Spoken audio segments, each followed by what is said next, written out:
भारत में एक शब्द है जिसका नाम है चमार। यह एक ऐसा शब्द है जिसको लेकर के तमाम किस्से कहानियां फैली हुई। कोई कहता है कि चमार पुरातन काल से ही दलित थे, उन्हें हमेशा शूद्र समझा गया।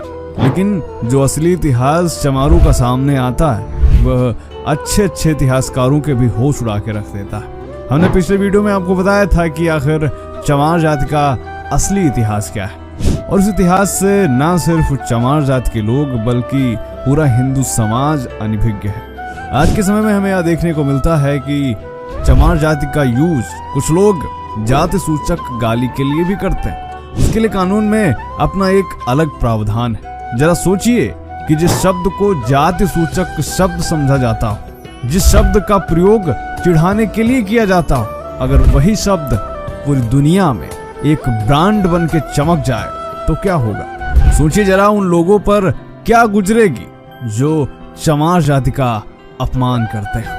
आखिर कौन सा है वह चमार ब्रांड जिसने पूरी दुनिया में धूम मचा कर रख दिया।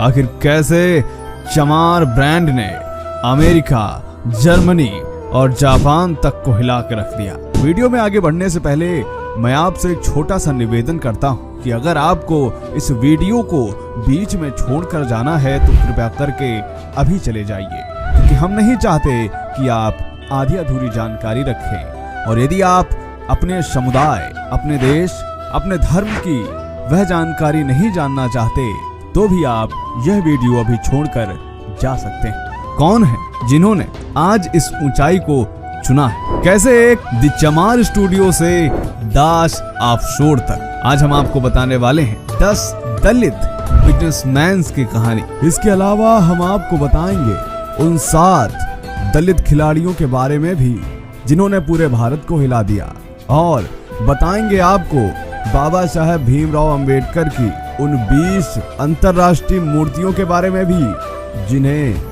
भारत के लोग नहीं जानते, जिन्होंने हिला कर रखा है पूरी दुनिया को। बस बने रहिएगा वीडियो के अंत तक।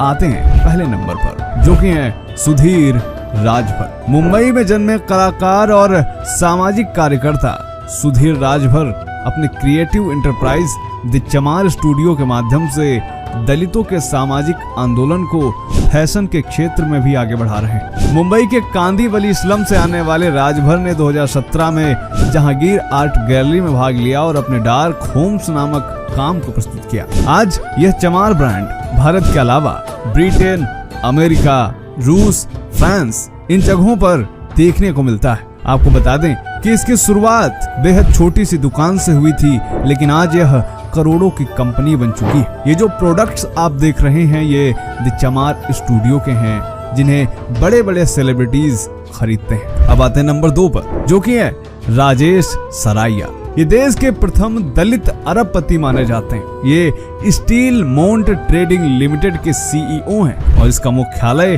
डसेलडोर्फ जर्मनी में है। सीतापुर उत्तर प्रदेश में जन्मे थे राजेश सराइया। 2012 में इन्हें प्रवासी भारतीय अवार्ड, 2014 में इन्हें पद्मश्री मिल चुका है। इनकी कंपनी के office London, Kyiv, Moscow, Istanbul, Dubai, Mumbai और तंजानिया में। इनको देश का पहला दलित अरबपति भी कहा जाता है। आते नंबर 3 पर, जो कि हैं चंद्रभान प्रसाद। चंद्रभान भारत के पहले दलित थे जिनका किसी अखबार में अपना एक कॉलम छपता था, और वह अखबार था द पायनियर। वर्तमान में चंद्रभान दलित विमर्श में सबसे प्रसिद्ध और कार्यरत विद्वान है। आर्थिक समानता को सामाजिक समानता के लिए जरूरी मानते हुए उन्होंने दलित निर्माताओं के लिए ई-कॉमर्स साइट ByDalits.com की शुरुआत की है। वे कहते हैं कि दलित मध्यम वर्ग को अंबेडकर की तरह सुंदर ढंग से कपड़े पहनने चाहिए। वर्तमान में वे DICCI में भी सलाहकार हैं। अब आते हैं नंबर 4 पर, जो कि हैं भगवान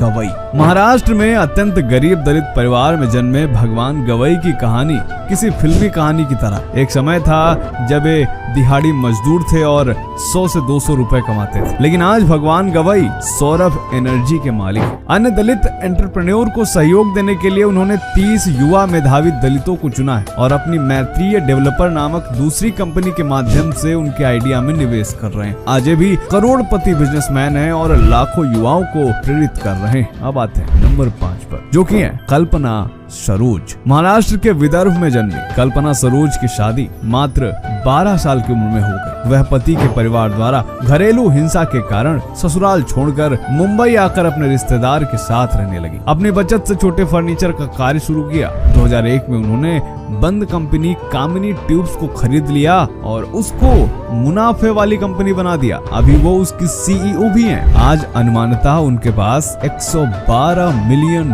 की निजी संपत्ति। कल्पना सरोज और पूरे भारतीय महिला समाज के लिए एक प्रेरणा है। आते हैं नंबर 6 पर, जो कि है राजा नायक। दलित परिवार में जन्मे राजा नायक 17 साल की उम्र में घर से भागकर मुंबई आए। या उन्होंने कपड़े बेचे, कोल्हापुरी चप्पलें बेची। आज उनका सालाना टर्नओवर इतना है कि आप हिल जाएंगे। जी हाँ, जो व्यक्ति कपड़े और चप्पल बेचता था आज उसका सालाना टर्नओवर 60 करोड़ का है। वर्तमान में वे DICCI कर्नाटक के प्रेसिडेंट हैं और वह स्कूल और कॉलेजेस के जरिए पिछड़े और गरीब तबके के विद्यार्थियों को शिक्षा उपलब्ध कराने का काम भी करते हैं। अब आते हैं नंबर 7 पर, जो कि है अशोक खाड़े। मोची पिता के घर जन्मे अशोक खाड़े आज दास ऑफशोर के मैनेजिंग डायरेक्टर है। अपने गांव से शिक्षा पूरी करने के बाद कॉलेज गए। उसके बाद इन्होंने सरकारी बंदरगाह पर काम करना शुरू किया और जिसके बाद इन्होंने खुद की कंपनी शुरू कर दी। क्या आपको पता है कि आज इनकी कंपनी करीब 5000 लोगों को रोजगार दे रही है तथा उसका सालाना टर्नओवर 500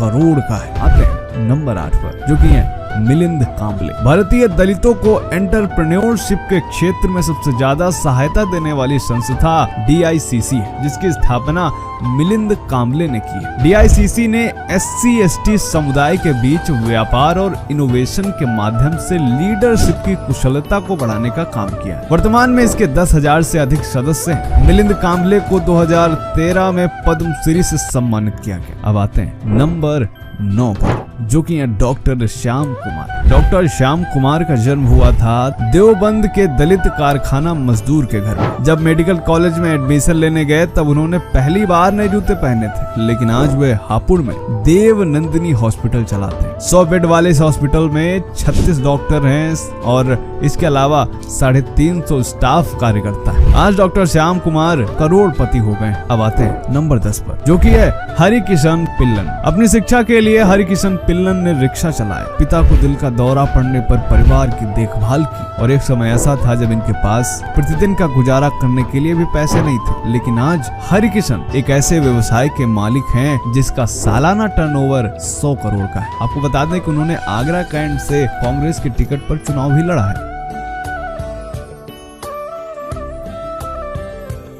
क्या आप जानते हैं कि भारत का पहला दलित क्रिकेटर कौन था जिसको इंग्लैंड अपनी टीम से खिलवाना चाहता था? दोस्तों, उस क्रिकेटर का नाम था पालवंकर बालू। बालू चमार जाति से आते थे जिन्हें तब अछूत समझा जाता था, लेकिन अपनी करिश्माई मध्यम गति की गेंदबाजी से उन्होंने 18वीं शताब्दी के अंत से लेकर शुरुआती 19वीं शताब्दी तक भारतीय क्रिकेट का प्रतिनिधित्व किया और पुणे हिंदू स्क्वाड की तरफ से खेलते हुए अंग्रेजी और यूरोपियन टीमों को परास्त किया। लेकिन दोस्तों, बाकी खिलाड़ियों के मुकाबले मैदान के बाहर पालवंकर बालू की जिंदगी सामान्य नहीं थी। पूना क्लब पवेलियन में चाय काल के दौरान जब सारे खिलाड़ी चीनी मिट्टी के कप में चाय पीते थे, तब बालू सबसे दूर कोने में शांत खड़े होकर कुल्हड़ में चाय पिया करते थे। प्रसिद्ध क्रिकेट इतिहासकार रामचंद्र गुहा ने अपनी किताब a corner of a foreign field में इस खिलाड़ी के बारे में विस्तार से लिखा है। वो बताते हैं कि बालू के पिता ब्रिटिश आयुध खाने में काम करते थे। बालू और उनके भाई अंग्रेजों द्वारा छोड़े हुए पुराने बल्ले और गेंद से खेला करते थे। बालू का काम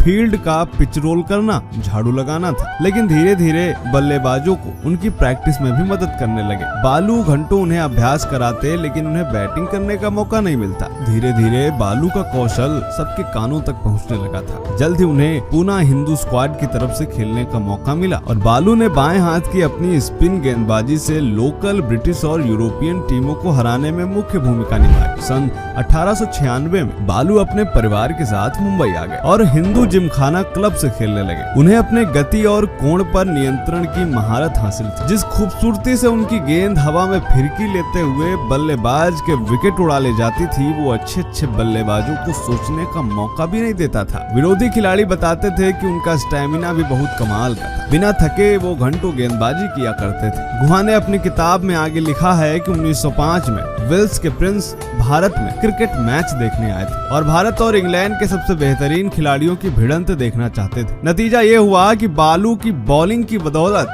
शाही क्रिकेट टीम भारत से हार गई। नतीजतन 30 साल के दलित क्रिकेटर पालवंकर बालू, जिसे चाय भी अलग पीना पड़ता था, उसे उस जीत के पश्चात पूरी टीम के साथ खाने का न्योता दिया गया। अगले 6 सालों में भारतीय टीम ने कुछ खास तो नहीं किया, लेकिन बालू का प्रदर्शन अपने शिखर पर था। उन्होंने ऑक्सफोर्ड, कैम्ब्रिज के टीमों के विरुद्ध खेला। उन्होंने इंग्लैंड के बेहद पॉपुलर स्टेडियम्स में खेला। उनकी उपलब्धि और प्रतिभा की बदौलत उन्हें कई ऑफर आए, लेकिन वे यहीं रहे और भारतीय टीमों से ही खेले। इंग्लैंड की टीम द्वारा भी उन्हें ऑफर दिया गया था कि बालू और इंग्लैंड की टीम की तरफ से खेले। इसके बदले उन्हें भारी मात्रा में मैच फीस और पर्क्स भी देने का वादा किया गया था, लेकिन बालू ने कहा कि हम भारत में ही ठीक है। तो दोस्तों, ये कहानी थी पालवंकर बालू की, जो थे पहले दलित क्रिकेटर। अब हम आपको 6 और दलित खिलाड़ियों के बारे में बताना चाहेंगे। सबसे पहले नाम आता है विनोद कांबली का। दोस्तों, भारत का पसंदीदा खेल क्रिकेट है और सबसे प्रसिद्ध दलित क्रिकेटरों में से एक विनोद कांबली, जिन्होंने 1991 से 2000 के बीच भारतीय राष्ट्रीय क्रिकेट टीम के लिए खेला। आपको बता दें कि कांबली ने टेस्ट क्रिकेट में देश का प्रतिनिधित्व भी किया है। हालांकि कांबली को अपनी जाति के बारे में बात करना पसंद नहीं है, लेकिन विनोद कांबली एक उत्कृष्ट क्रिकेटर थे। वे भारतीय क्रिकेट टीम में अपने साथी खिलाड़ी सचिन तेंदुलकर के बचपन के दोस्त भी थे। अब आते हैं दूसरे नंबर पर, जो की है हिमा दास। दोस्तों, हिमा दास एक भारतीय धावक है और इन्होंने जकार्ता, इंडोनेशिया में 2018 में एशियाई खेलों में 50.79 सेकंड का समय लेकर 400 मीटर से अधिक का भारतीय राष्ट्रीय रिकॉर्ड अपने नाम किया था। इसके अलावा उन्होंने कई स्वर्ण पदक जीते और देश का परचम बुलंद किया। हिमा दास को आज किसी परिचय की आवश्यकता नहीं, लेकिन हिमा दास की शुरुआत काफी विनम्र रही। वह उत्तर पूर्वी राज्य असम के एक छोटे से गाँव से है। आते हैं नंबर 3 पर, जो की है तुलसी हेलन। तुलसी हेलन चेन्नई, तमिलनाडु की एक मुक्केबाज, जिन्हें भारत की लेडी मोहम्मद अली भी कहा जाता है। उन्होंने अपना पहला स्वर्ण पदक 2000 में 14 साल की उम्र में नई दिल्ली में 23वीं YMCA बॉक्सिंग चैंपियनशिप में जीता था। अपने करियर के चरम पर उन्होंने मैरी कॉम को हराया। तुलसी ने खेल से संन्यास लिया तो उनके नाम पर 30 पदक थे। तुलसी हेलन ने कहा था,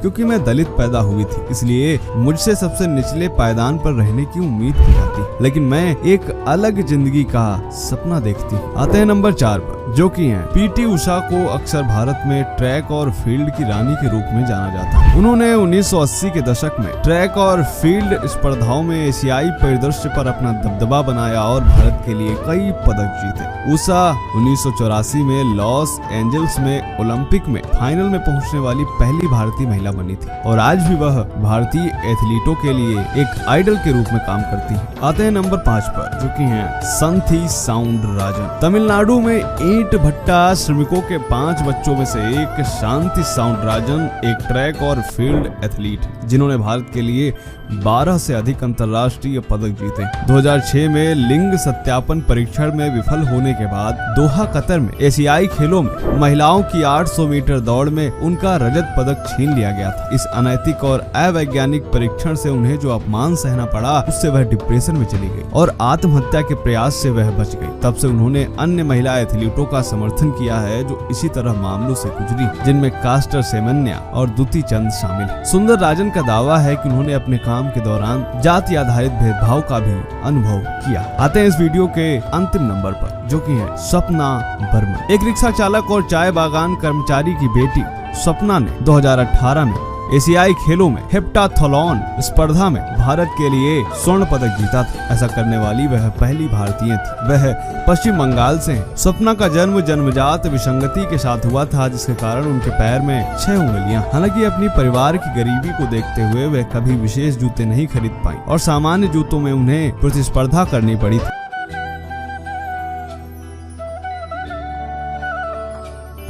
तो चलिए सबसे पहले नंबर पर आते हैं, जो कि है कोलंबिया विश्वविद्यालय न्यूयॉर्क में स्थित डॉक्टर भीमराव अंबेडकर की मूर्ति।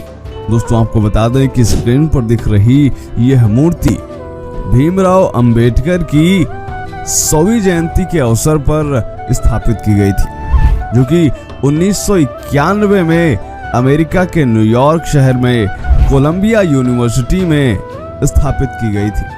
मुंबई के शिल्पकार विनय ब्रह्मेश वाघ द्वारा बनाई गई इस प्रतिमा को 24 अक्टूबर 1991 को कोलंबिया विश्वविद्यालय को गिफ्ट किया गया था।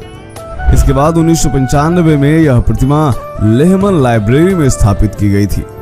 दोस्तों अंबेडकर की इस प्रतिमा को देखने के लिए दुनिया भर से तमाम लोग यहाँ आते हैं। आप तो जानते ही होंगे कि डॉक्टर अंबेडकर कोलंबिया विश्वविद्यालय के ही छात्र थे। उन्होंने यहीं से MA, PhD और LLD की डिग्रियां हासिल की थी और 2004 की बात है जब कोलंबिया विश्वविद्यालय की स्थापना के अवसर पर विश्वविद्यालय ने अपने 250 वर्षों के विश्व के 100 सबसे ज्यादा बुद्धिमान और सर्वश्रेष्ठ छात्रों की सूची तैयार की थी, जिसमें सबसे पहला नाम डॉक्टर अंबेडकर का था। अब आते हैं दूसरे नंबर पर, जो कि है लंदन स्कूल ऑफ इकोनॉमिक्स। जी हाँ, लंदन स्कूल ऑफ इकोनॉमिक्स, जो कि लंदन ब्रिटेन में स्थित है। यहाँ पर भी डॉक्टर बाबा साहब अंबेडकर की मूर्ति लगाई गई है। यहाँ पर भी बाबा साहब ने अध्ययन किया हुआ था और यहीं से उन्होंने MSc और DSc की डिग्रियां प्राप्त की थी। और यहाँ डॉक्टर अंबेडकर की मूर्ति को कॉलेज की एट्रियम गैलरी में रखा गया है, जिसका अनावरण 14 अप्रैल 1994 को किया गया था। अब आते हैं तीसरे नंबर पर, जो कि है वॉल्वरहैम्पटन। डॉक्टर भीमराव अंबेडकर की यह प्रतिमा भी ब्रिटेन में स्थित है, लेकिन यह प्रतिमा अर्ध प्रतिमा नहीं बल्कि पूरी प्रतिमा है और इसको 2002 में ब्रिटेन के वॉल्वरहैम्पटन में स्थापित किया गया था, जो कि आज भी बुद्ध विहार के परिसर में स्थापित है। दोस्तों आपको बता दें कि इस प्रतिमा का अनावरण 14 अक्टूबर 2000 को वॉल्वरहैम्पटन के मेयर के द्वारा किया गया था। दोस्तों आमतौर पर मूर्तियों में बाबा साहेब के बाएं हाथ में संविधान दिखाया जाता है, लेकिन यहाँ पर जूम करके देखने पे पता चलता है कि डॉक्टर भीमराव अंबेडकर के हाथ में द बुद्धा एंड हिज धम्मा नाम का ग्रंथ है। हाल ही में खबर आई है कि अब इस प्रतिमा को हटा दिया जाएगा और इसके स्थान पर डॉक्टर भीमराव अंबेडकर की एक नई प्रतिमा स्थापित की जाएगी। अब आते हैं नंबर 4 पर, जो कि है साइमन फ्रेजर यूनिवर्सिटी कनाडा। दोस्तों साइमन फ्रेजर यूनिवर्सिटी ने अपने इंस्टीट्यूट फॉर ह्यूमैनिटीज के जरिए WAC बेनेट लाइब्रेरी के तीसरे फ्लोर लाउंज एरिया में डॉक्टर बाबा साहब अंबेडकर की प्रतिमा लगाकर यूनिवर्सिटी और लाइब्रेरी को सम्मानित किया है। इस प्रतिमा में 3 पट्टिकाएं भी हैं। सामने की ओर लगी पट्टिका पर बाबा साहब का अंग्रेजी में इंट्रोडक्शन लिखा हुआ है। इसमें डॉक्टर BR अंबेडकर, भारतीय संविधान के जनक, भारत रत्न, सामाजिक न्याय और समानता के लिए लड़ने वाला निडर योद्धा लिखा गया है। अन्य 2 पट्टिकाएं मूर्ति के दाईं और बाईं ओर हैं, जिनमें डॉक्टर अंबेडकर के एक अनमोल विचारों को दर्शाया गया है। आप इनको पढ़ सकते हैं। अब आते हैं 5वें नंबर पर, जो कि है कोयासन यूनिवर्सिटी जापान। जापान के वाकायामा में कोयासन विश्वविद्यालय में डॉक्टर अंबेडकर की यह पूर्ण प्रतिमा स्थापित की गई है। 10 सितंबर 2015 को महाराष्ट्र के उस समय के तत्कालीन मुख्यमंत्री देवेंद्र फडणवीस द्वारा इस मूर्ति का अनावरण किया गया था। यह वो समय था जब कोयासन यूनिवर्सिटी अपनी स्थापना का 12वां स्थापत्य दिवस मना रही थी। आपको बता दें कि बाबा साहब की यह प्रतिमा पंच धातु से बनी हुई है। मूर्ति की कुल ऊंचाई 10.5 फीट है, जिनमें से मूर्ति की ऊंचाई 6 फीट और उसके बेस की ऊंचाई 4 फीट है। होयासन यूनिवर्सिटी जापान में स्थित यह प्रतिमा अपने आप में काफी ज्यादा महत्वपूर्ण है। अब आते हैं नंबर 6 पर, जो कि है डॉक्टर भीमराव जी अंबेडकर मेमोरियल। अभी हमने लंदन में आपको भीमराव अंबेडकर जी की कुछ अन्य प्रतिमाओं के बारे में बताया था, लेकिन उनमें से ज्यादातर अर्ध प्रतिमाएं थी, लेकिन ये प्रतिमा यहाँ पर पूर्ण प्रतिमा है। इस स्थान को डॉक्टर भीमराव जी अंबेडकर मेमोरियल कहा जाता है। यहाँ पर आपको 2 मूर्तियां देखने को मिल रही होंगी, पहली जो कि पूर्ण प्रतिमा है, दूसरी जो कि अर्ध प्रतिमा है। इसका अनावरण किया गया था 14 अप्रैल 2015 को, वो भी भारत के प्रधानमंत्री श्री नरेंद्र मोदी के द्वारा। अब आते हैं 7वें नंबर पर, जो कि है डॉक्टर भीमराव जी अंबेडकर स्मारक, और ये भी लंदन में है। डॉक्टर भीमराव जी अंबेडकर मेमोरियल को अंबेडकर हाउस लंदन भी कहा जाता है। यह एक इंटरनेशनल मेमोरियल है। यहाँ पर भी डॉक्टर अंबेडकर की एक सुंदर अर्ध प्रतिमा स्थापित की गई है। इसका भी लोकार्पण 14 नवंबर 2015 को भारत के प्रधानमंत्री श्री नरेंद्र मोदी द्वारा किया गया था। यह पूरा स्मारक महाराष्ट्र सरकार ने 35 करोड़ रुपए में खरीदा था। यहाँ पर इस मूर्ति को स्थापित किए जाने का उद्देश्य यह है कि जब doctor Bhimrao Ambedkar London school of economics में पढ़ रहे थे, तब उस दौरान वह इसी इमारत में रहा करते थे। आज भी यहाँ की दीवारों पर डॉक्टर अंबेडकर के विचार लिखे गए हैं। यहाँ पर उनकी यादगार में उनसे संबंधित कई यादगार वस्तुएं रखी हुई हैं। आज भी यह भारतीय छात्रों के लिए एक मोटिवेशन प्लेस की तरह है, जहाँ तमाम भारतीय छात्र जाते हैं। अब आते हैं नंबर 8 पर। यह मूर्ति स्थित है York university, Toronto, Canada. Screen पर दिख रही इस प्रतिमा का अनावरण किया गया था 2 दिसंबर 2015 को यॉर्क यूनिवर्सिटी, कनाडा में। दोस्तों, यहाँ पर स्क्रीन पर आप साफ देख पा रहे होंगे कि लिखा हुआ है India's highest civilian honour, father of Indian constitution, Bharat Ratna. आपको बता दें कि यॉर्क यूनिवर्सिटी के द्वारा कि जब इस मूर्ति का अनावरण किया गया था, तो भारतीय सामाजिक विज्ञान अनुसंधान परिसर के अध्यक्ष डॉक्टर सुखदेव थोरात ने भी इस अवसर पर नेल्सन मंडेला और मार्टिन लूथर किंग जूनियर से डॉक्टर अंबेडकर की तुलना करते हुए यह कहा था कि वे 20वीं सदी के सबसे महान व्यक्तित्वों में से एक हैं। अब आते हैं नंबर 9 पर, जो कि है संयुक्त राष्ट्र अमेरिका। 2016 की बात है जब पहली बार संयुक्त राष्ट्र में डॉक्टर भीमराव अंबेडकर की 125वीं जयंती मनाई गई, और इसी दिन डॉक्टर अंबेडकर की एक प्रतिमा भी लगाई गई, और वह दिन था 14 अप्रैल 2016। इसके बाद 2016, 2017, 2018 में भी लगातार संयुक्त राष्ट्र में भीमराव अंबेडकर की जयंती मनाई गई और उन्हें एक वैश्विक प्रणेता के रूप में सम्मानित किया गया। अब आते हैं नंबर 10 पर, जो कि है doctor Ambedkar high school, Hungary. दोस्तों, हंगरी एक ऐसा देश है जिसके बारे में कहा जाता है कि यह हार्ट ऑफ यूरोप है, यानी यूरोप का दिल। हंगरी में डॉक्टर भीमराव अंबेडकर की अधिक मान्यता है। यहाँ के लोग डॉक्टर भीमराव अंबेडकर से काफी ज्यादा प्रेरणा लेते हैं, इसलिए यहाँ पर बाबा साहब के नाम पर 3 माध्यमिक विद्यालय भी स्थापित किए गए, और स्थापित करने वाले कोई भारत के लोग नहीं हैं, बल्कि यहीं के हंगरी के लोग हैं। और यहाँ प्रत्येक स्कूल में डॉक्टर भीमराव अंबेडकर की प्रतिमाएं स्थापित है। अब आते हैं नंबर 11 पर, जो कि है university of western Sydney, Australia. Australia के यूनिवर्सिटी ऑफ वेस्टर्न सिडनी नामक विश्वविद्यालय में डॉक्टर भीमराव अंबेडकर की यह अर्ध प्रतिमा स्थापित है। इस प्रतिमा को 2016 में अनावरित किया गया था। मूर्तिकार गौतम पाल ने इस मूर्ति का निर्माण किया था। इस स्कूल के डीन प्रोफेसर माइकल एडम्स इस मूर्ति के बारे में कहते हैं कि जिस शख्स की हमने मूर्ति स्थापित करी है, इसको देखकर तमाम स्टूडेंट्स प्रेरित होंगे।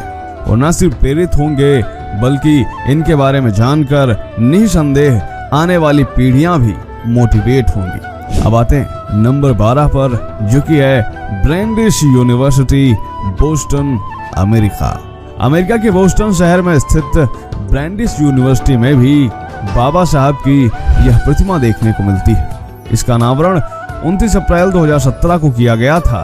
यह प्रतिमा विश्वविद्यालय की गोल्ड फर्ब मेल लाइब्रेरी में रखी गई है। अब आते हैं नंबर 13 पर, जो कि है मेलबर्न यूनिवर्सिटी, ऑस्ट्रेलिया। 30 मार्च 2018 को मेलबर्न यूनिवर्सिटी में बाबा साहब की यह प्रतिमा स्थापित की गई थी। मेलबर्न यूनिवर्सिटी में अंबेडकर जयंती के समारोह के दौरान विश्वविद्यालय द्वारा इस मूर्ति का अनावरण किया गया था। अब आते हैं नंबर 14 पर, जो कि है university of Massachusetts Amherst, America. 5 मई 2018 को इस मूर्ति का अनावरण किया गया था। विश्वविद्यालय द्वारा इस मूर्ति में 40 पाउंड का कांच लगाया गया है और इन्होंने इस मूर्ति का अनावरण करते हुए यूनिवर्सिटी ऑफ मैसाचुसेट्स एमहर्स्ट में विश्वविद्यालय के कुलपति स्टीव गुडविन ने डॉक्टर भीमराव अंबेडकर को ग्लोबल ह्यूमन की संज्ञा दी थी। अब आते हैं नंबर 15 पर, जो कि है दक्षिण अफ्रीका। दोस्तों स्क्रीन पर दिख रही यह मूर्ति दक्षिण अफ्रीका में है। यहाँ पर एक नहीं, दो नहीं, बल्कि कई मूर्तियों का निर्माण किया जा रहा है जो कि बाबा साहब की हैं। और इन मूर्तियों का निर्माण इस उद्देश्य से किया जा रहा है कि अफ्रीका में जो महत्वपूर्ण जगहें, खासतौर पर एजुकेशनल प्लेसेस, वहाँ डॉक्टर भीमराव अंबेडकर की यह मूर्तियां लगाई जाएंगी। अब आते हैं नंबर 16 पर, जो कि है Indian house commission, London, UK. दोस्तों स्क्रीन पर जो शख्स आपको दिख रहा है वह और कोई नहीं बल्कि बाबा साहब के परपोते सुजात प्रकाश अंबेडकर, जो कि इंडियन हाई कमीशन हाउस में बाबा भीमराव अंबेडकर की प्रतिमा के साथ खड़े हुए हैं। यह प्रतिमा लंदन में स्थापित है और आज भी जो लोग यहाँ आते हैं वह इस प्रतिमा के दर्शन करते हैं। अब आते हैं नंबर 17 पर, जो कि है भारतीय दूतावास, अजरबैजान, बाकू। दोस्तों आप सभी लोग यह तो जानते ही हैं कि अजरबैजान एक मुस्लिम देश है। इस मुस्लिम बहुल देश में बाबा साहब अंबेडकर की यह प्रतिमा स्थापित है और यह प्रतिमा अजरबैजान की राजधानी बाकू में भारत की एम्बेसी के सामने स्थापित है। अब आते हैं नंबर 18 पर। स्क्रीन पर दिख रही यह प्रतिमा मॉरिशस के मोका में है, जो कि महात्मा गांधी इंस्टीट्यूट में है। 28 सितंबर 2022 को मॉरिशस के राष्ट्रपति पृथ्वीराज सिंह रूपन द्वारा बाबा साहब की इस प्रतिमा का अनावरण किया गया था। अब आते हैं नंबर 19 पर, जो कि है चियांग राई, थाईलैंड। थाईलैंड में 95% आबादी बौद्ध है और थाईलैंड एक बौद्ध देश भी है। इसी साल जनवरी 2023 में थाईलैंड के रायचंद तवन विपश्यना केंद्र में डॉक्टर भीमराव अंबेडकर की यह प्रतिमा लगाई गई। अब आते हैं नंबर 20 पर, जो कि है वियतनाम। मशीन पर आप देख सकते हैं कि इस भीमराव अंबेडकर की प्रतिमा के आगे तमाम लोग हाथ जोड़कर खड़े हुए हैं और सामने कुछ शख्स डॉक्टर भीमराव अंबेडकर के विषय में बोलते हुए नजर आ रहे हैं। इसी साल पिछले महीने ही वियतनाम में बाबा साहब अंबेडकर का यह स्टैचू स्थापित किया गया था। वियतनाम में सिर्फ यही नहीं बल्कि ऐसी ही बाबा भीमराव अंबेडकर की 10 प्रतिमाएं पूरे वियतनाम में लगाए जाने की योजना बन रही। फिलहाल यह मूर्ति 15 फीट की है। यह प्रतिमा वियतनाम के सबसे बड़े शहर हो ची मिन सिटी में एक विश्वविद्यालय के परिसर में स्थापित है और इस प्रतिमा को सिंबल ऑफ नॉलेज का नाम दिया गया है। दोस्तों डॉक्टर भीमराव अंबेडकर सिर्फ भारत तक ही सीमित नहीं और न ही उनकी विचारधारा सिर्फ भारत तक में है। डॉक्टर भीमराव अंबेडकर की जो विचारधारा है तो न सिर्फ बौद्ध देशों, न सिर्फ भारत बल्कि पूरी दुनिया के तमाम देशों तक है और तमाम लोग उनके विचारों से प्रेरणा लेते हैं। बेशक डॉक्टर भीमराव अंबेडकर एक स्टूडेंट के तौर पर भी काफी प्रतिभाशाली और बुद्धिमान छात्र थे। यही कारण है कि एक नहीं, दो नहीं बल्कि सैकड़ों देशों में डॉक्टर भीमराव अंबेडकर की प्रतिमा स्थापित की गई। अगर आप और भी देशों के बारे में जानना चाहते हैं जहां डॉक्टर भीमराव अंबेडकर की प्रतिमाएं स्थापित हैं तो वह भी हमें अवश्य बताइएगा। मिलते हैं आपसे अगले वीडियो में।